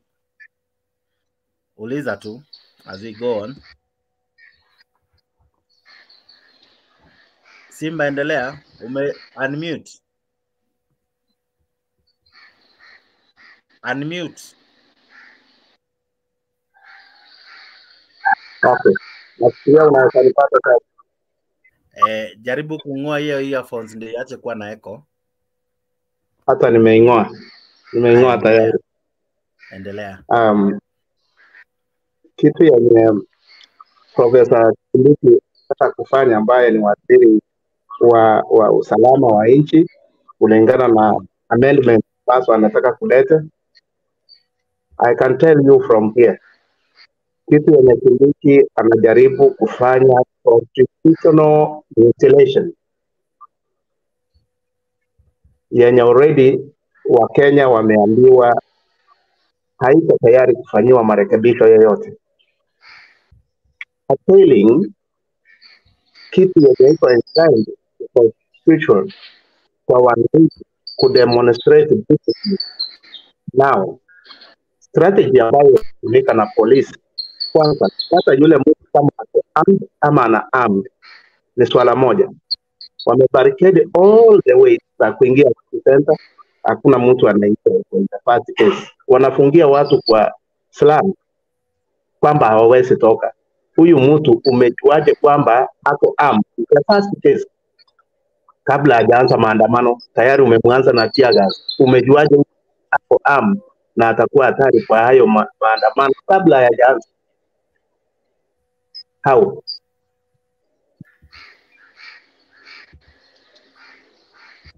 Okay, kidogo tu ninaleta hiyo yenye Kindiki alikuwa anajaribu kuleta kama mapinduzi ya hiyo sheria. But Martin Otieno, kidogo ni kuingisha kwa show. Sijui maoni yako ni yapi kwa yale tunajadili na maybe kwa yale ambayo tumeshajadili hapo awali. Martin Otieno, muda ni wako sasa. I can hear you. Martin, endelea. Kutokana kulingana vile tumeona jana, tunaona a lot of destruction, a lot of tear gas. So we don't understand the meaning of maandamano. It seems as if it's not a right to every Kenyan. Because I saw people are blocked from attending the maandamano. Okay. So can you clarify if it is unlawful? Yeah. Okay. Kidogo tu clarify tu saizi. I've gotten the clip that I wanted to play just now. Just allow me to get it so that we are at par. Just one moment. Just one moment. Oh my. But Mburu, you are saying something even as I get the video. Yes, I wanted to ask Simba a question. Yes.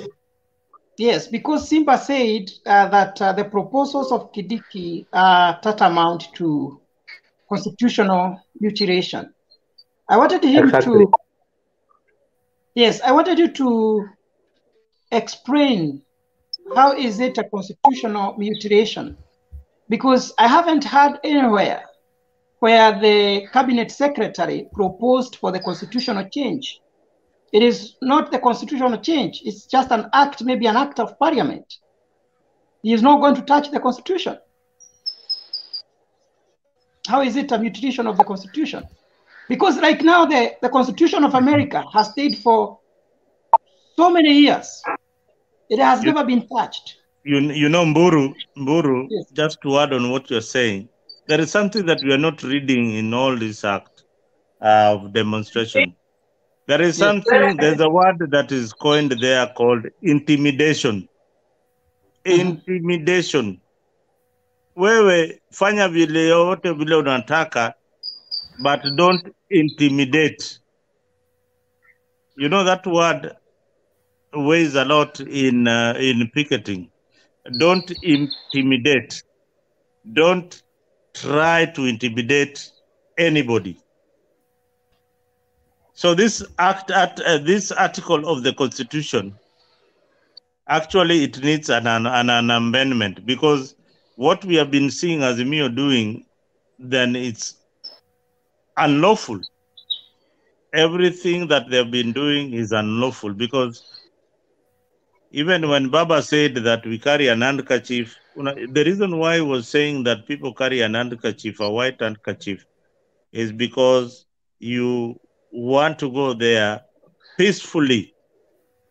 But if you go there in a demonstration and you start intimidating, telling the security forces, mutaona moto, that is already an intimidation.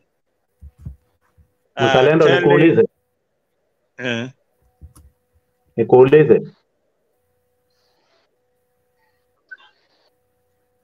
Nikuulize Mzalendo. Nataka ni uliza. Mzalendo. Yes, tunaelimishana hapa. Nataka tuwe waangwana kwa kuelimishana. Kimani Ichung'wah amesimama mbele ya deputy president, ametaja vile watu wako na mashamba makubwa na wataanza na hiyo, and of course walianza nayo. Hiyo ni nini? It doesn't amount to intimidation? Kimani Ichung'wah never called for a protest. He was not even picketing. This is a political statement. We are talking about the rule of law and the articles of the Constitution. This is just like you and me going out there and saying things that are unlawful. So whatever he said is unlawful. He should account for whatever he said as a legislator, because he's not protected by any law unless he's within the premises of today Parliament. Revealed plans by the government to amend the law governing the manner in which demonstrations. Morning. Interior Cabinet Secretary Professor Kithure Kindiki today revealed plans by the government to amend the law governing the manner in which demonstrations are conducted in the country.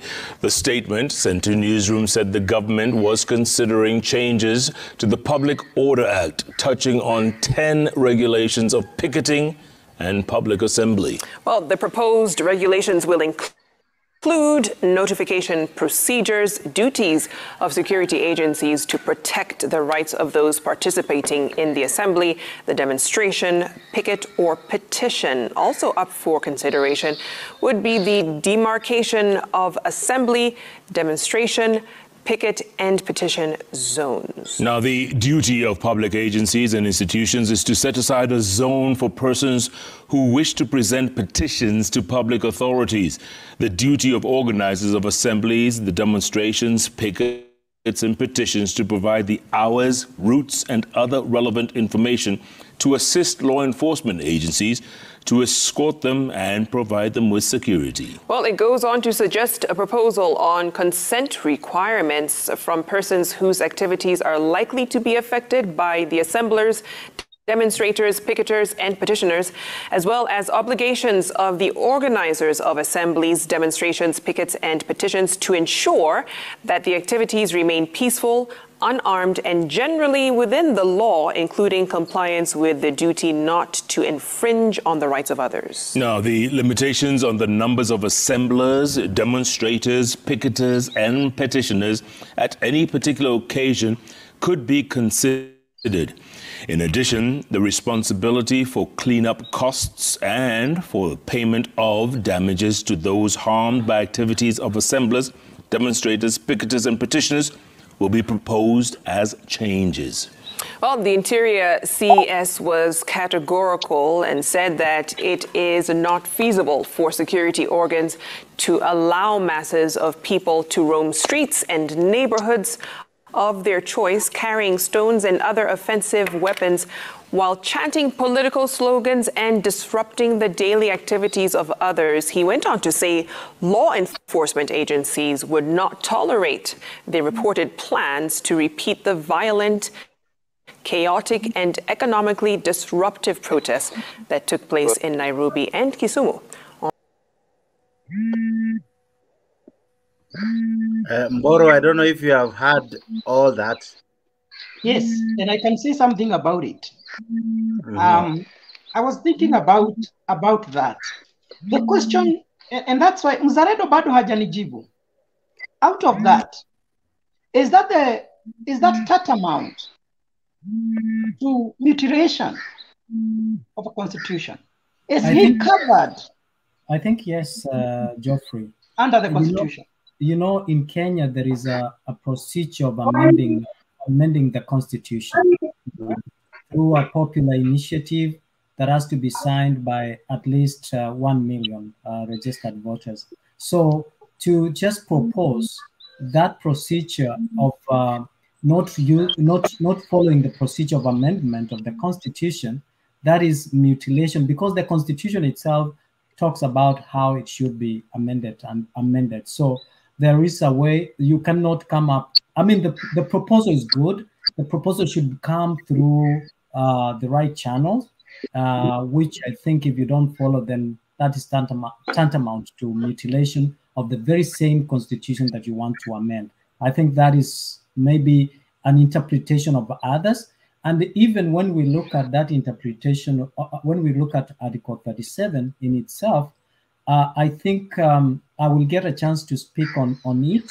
The interpretation, you know, there is something we call civilian interpretation. Anyone can go in and interpret the constitution and in the way they understand it.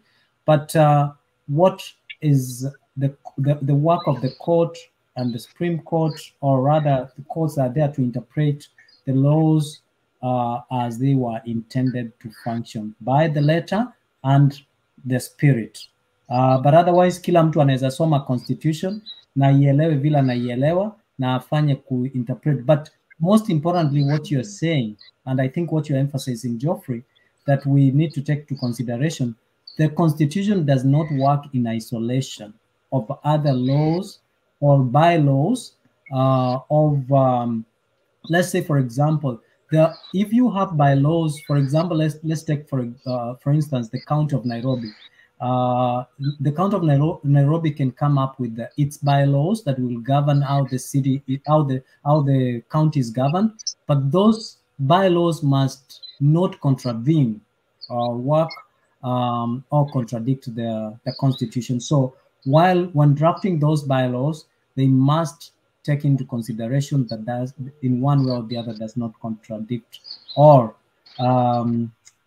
mean otherwise to infringe the rights and freedoms of other people. Yeah, this was my reasoning. The cabinet secretary does not have power to make any law. The only thing he can do, and the ministry, is to make proposals. Then those proposals are going to be put into the perspective of the Constitution through a legal process by the body mandated to do that. So what I was asking is, because sometimes we are quick to say things, the first question that should come in our mind is what this cabinet secretary covered? Is he covered? What he's saying, is he covered by the law? Because we have just read here about the limitations. And just quickly, let me just read for these people, so that people may understand these things. Like we said, we have other bylaws, we have the Acts of Parliament, we have the Order of Public blah blah. So many laws that all of them, they talk of having an orderly society. And when we talked of the limitations of rights and fundamental freedoms, we read Article 24, just clause 1, that a right of fundamental freedom in the Bill of Rights shall not be limited except by law, and then only to the extent that the limitation is reasonable. So long as what the minister or the cabinet secretary is proposing is reasonable and justifiable in an open democratic society based on human dignity, based on equality and freedom, taking into account all relevant factors, including factor number 1, the nature of the right of fundamental freedom, the importance of the purpose of limitation, the nature and extent of the limitation, the need to ensure that the enjoyment of rights and fundamental freedoms by any individual does not prejudice the rights and fundamental freedoms of others. And that is what Jakes was saying. I think Jakes was telling us here. One of the questions that is coming in the mind of the cabinet secretary, there are damages. Properties are going to be damaged. Who is going to compensate those people that lose properties? The city is going to be made dirty and untidy. Who is going to bear the cost of cleaning the city? Such kind of things. People's businesses are going to be disorganized. Who is going to be accountable? How do we ensure that our demonstrations are peaceful? Like just as I stopped there, I was asking myself, because I have had recently, now the opposition or the Azimio team, you are saying that you are carrying out peaceful demonstrations. Is that what you have been saying consistently? Because your language and your actions must be in line. You have been saying Ruto must go. Is that peaceful? You have been saying we are going to march to the State House. Is that peaceful? You have been exchanging words with the police authority, telling them they can do nothing and all those kind of things. Is that peaceful? So the Constitution, when I read all these things, I look at the Constitution looking at a society as a civilized, democratic, peaceful society. So here what we should be telling people, because we have read so many articles and clauses, demonstrators, because tomorrow we might be the ones demonstrating. What I have understood today is that if I am caught holding a stone and I'm taken to the court of law, then I'll be a candidate of jail. So all the demonstrators should know, because I have seen people with stones, with so many things, should know that even the police, if you are peaceful and you are not fighting anybody and they start fighting you, the same constitution will hold them accountable. The same laws will hold them accountable. So demonstrators, do your part. Make sure you don't have those stones. Leave stones, don't have stones in your pocket. Make sure you don't have those sticks and other things. Then you can say, you see, we had nothing. It is the police who attacked us. That is the only way we can have an organized society. But I don't think the secretary is mutilating the constitution, because he has not proposed anywhere that the constitution is going to be changed. Thank you. Just one moment. As you have seen, the numbers have just gone up. What I've done, I've refreshed Facebook and people have come in. So we have over close to 200 people watching us live. Others ndio wanaamka, wale ambao wanaamka karibuni sana. Hii ni ile show tu ya usiku haijaisha. Hii ni ile show ambayo ilikuwa usiku. We are still on live. Thank you for those who are coming in. Naona comments zenyu. Namuona nani hapa? Ibrahim Sokor, I can see you. Namuona Bernard Charles uko ndani. Philemon Koech na kuona, Mount Zion na kuona, Shadrack Chilchil uko ndani, asante sana. Richard Makiandi na kuona, asante kwa kuwa part of the show. Namuona nani hapa? Namuona Black bado yuko ndani, asante kwa kuwa part of the show. Evans Omariba, asante kwa kutujoin. Joel Obana, asante kwa kutujoin. Continue liking, sharing and being part of the show. Link ndio hiyo hapo chini. You can also join in. Though we are almost wrapping up, it has been 9 hours of this live show.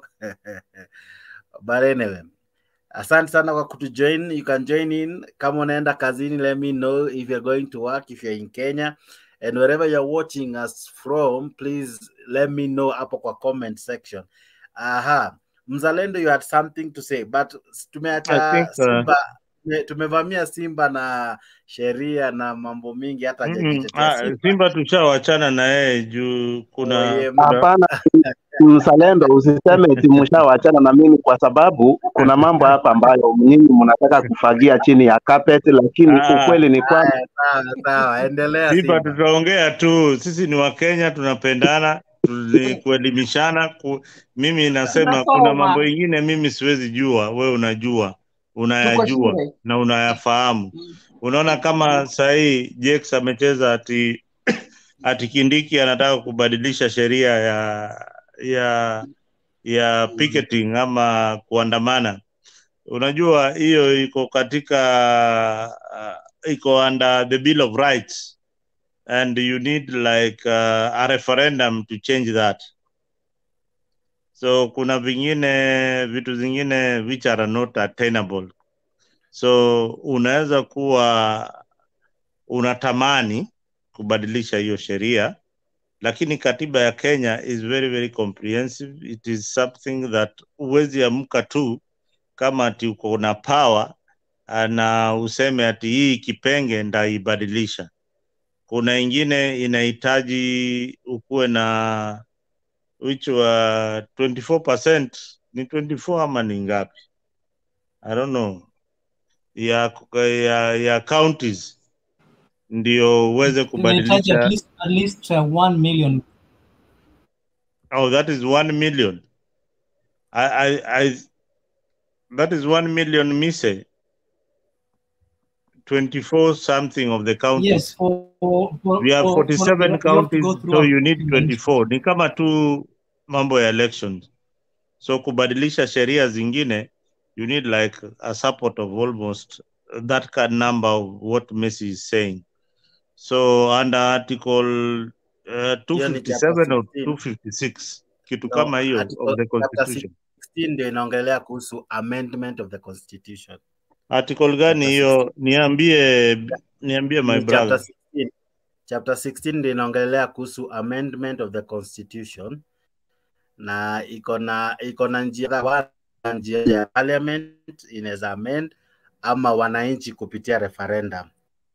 I want you also to look at article ni sawa. Look at article so 256. article 256 256 na 257. 256 nasema ni parliamentary initiative na 257 ni popular initiative, na hapa sasa ndio story na referendum inaingilia. So before hii referendum ikuje, kunakuwa na a proposed bill ambayo inaletwa kwa parliament, inajadiliwa, inapitishwa na more than I think 2000 something, and then from there inarudi kwa counties zaidi ya 24 zikipitisha. Kutoka hapo na haitaamendiwa, kutoka hapo ndio inaenda inafanyiwa referendum. Of course pia Senate wataidebate, but itafanyiwa referendum, and then ikipita president ana sign, inakuwa law. I think as a layman that's how I understand it. Wow, you are absolutely very very right. So ikipitishwa tumefika uchaguzi ingine. Yeah, you're just to add quickly, you are on point that that is how you're talking about how a bill is drafted and passed to be a law, and even the amendment. And we'll talk about it. Still, I have a problem with you, Jex, with section 37. Please don't have a problem with me. with section 37, with 37, with section 37, we'll come back when Mzalendo is done.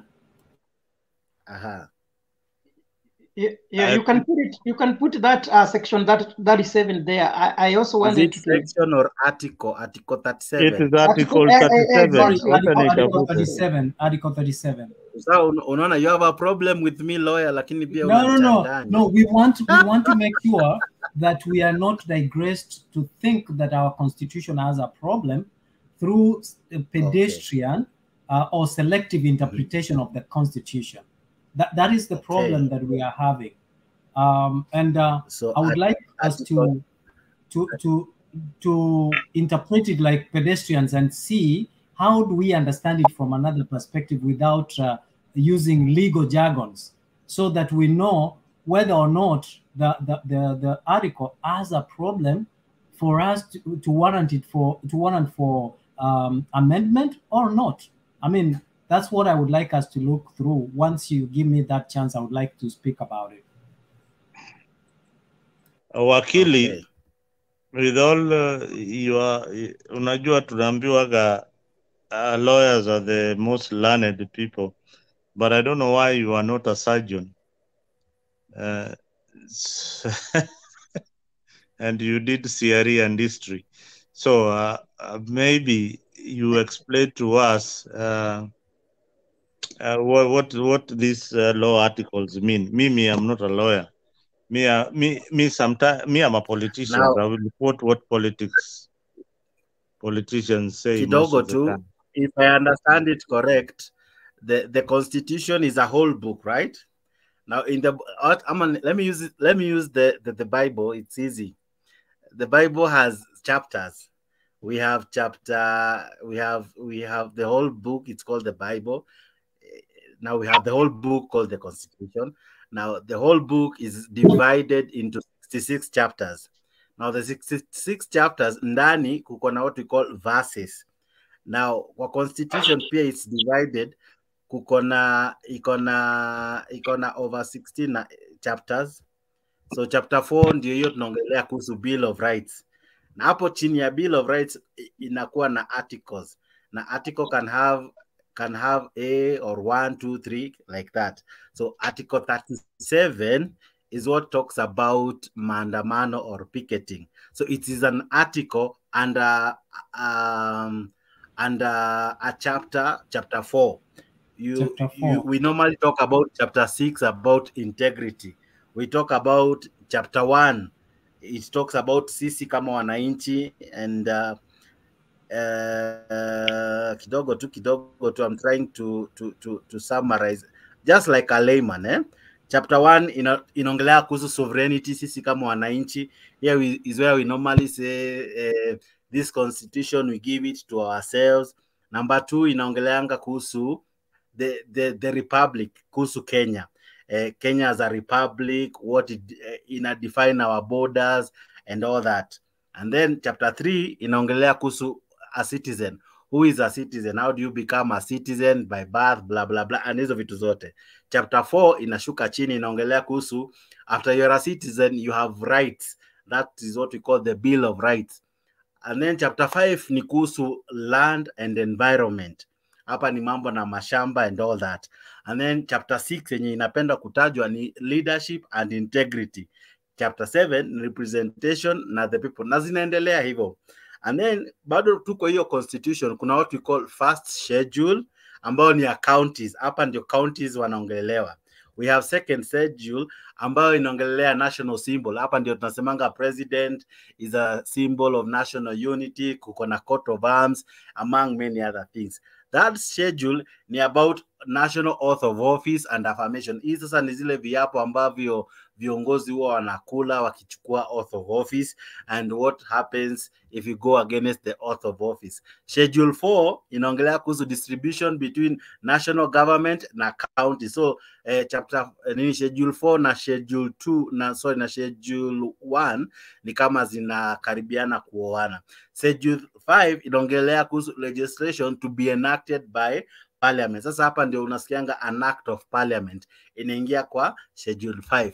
And then schedule 6 inaongelea kuhusu nini? Transition and consequential provision. Transition ni kama venye tuliona Uhuru akipatia Ruto power. So hapo kwa hiyo schedule 6 inaelezea such things. I don't know if as a layman I've explained. Messi.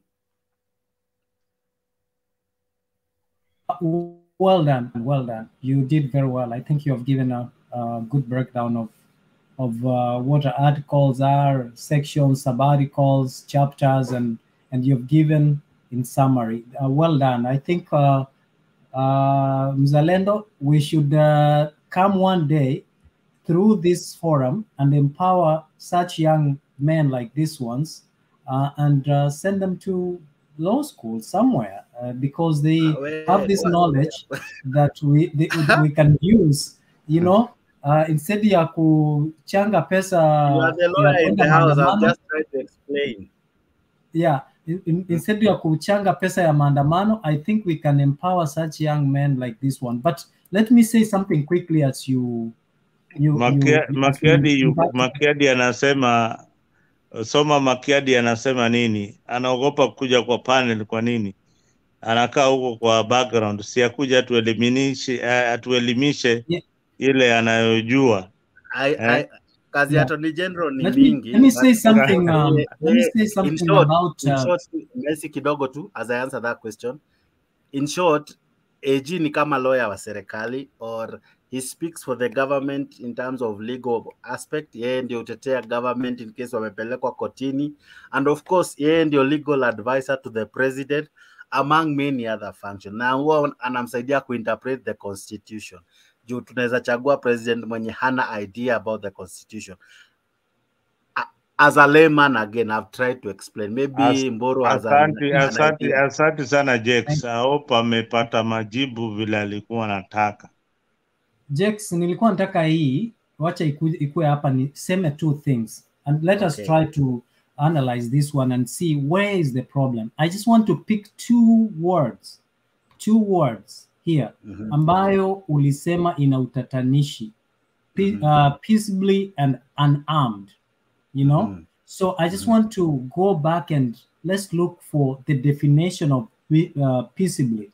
The definition is disposed to peace, not contentious or quarrelsome, quietly behaved. Underline that, quietly behaved. Now let's. Now that is peaceably. Yes. Now let's go to unarmed. It says free from strife or disorder, not equipped with or carrying weapons. So basically, inasema, if I come as I am like this, quietly passing, you know, sometimes demonstration doesn't need you ufungue mdomo hata uongee. Unaona? So unajua umeona watu wakidemonstrate na wamefunga mdomo. Maybe they wamechukua nini inaitwaje? Sellotape na wakafunga kwa mdomo. So they demonstrate and pass a message. To demonstrate means you're passing a message. But what is being misconstrued here, a lot of people come with different motives. And this is where we have a problem of interpretation, because we are trying to apply the interpretation selectively to suit our motives and intentions for going or attending the demonstration. Kuna watu ambao wanakuja wakiwa na nia ya kuiba, na kuna wale ambao wanakuja wakiwa na nia ya kuja tu kupimana na askari kwa sababu it's a game they enjoy. Kuna wale wengine wanakuja ile tu yani kuonekana kwa TV walienda maandamano, na kuna wale wengine wanakuja wana nia nzuri ya kuja for a good cause. So defining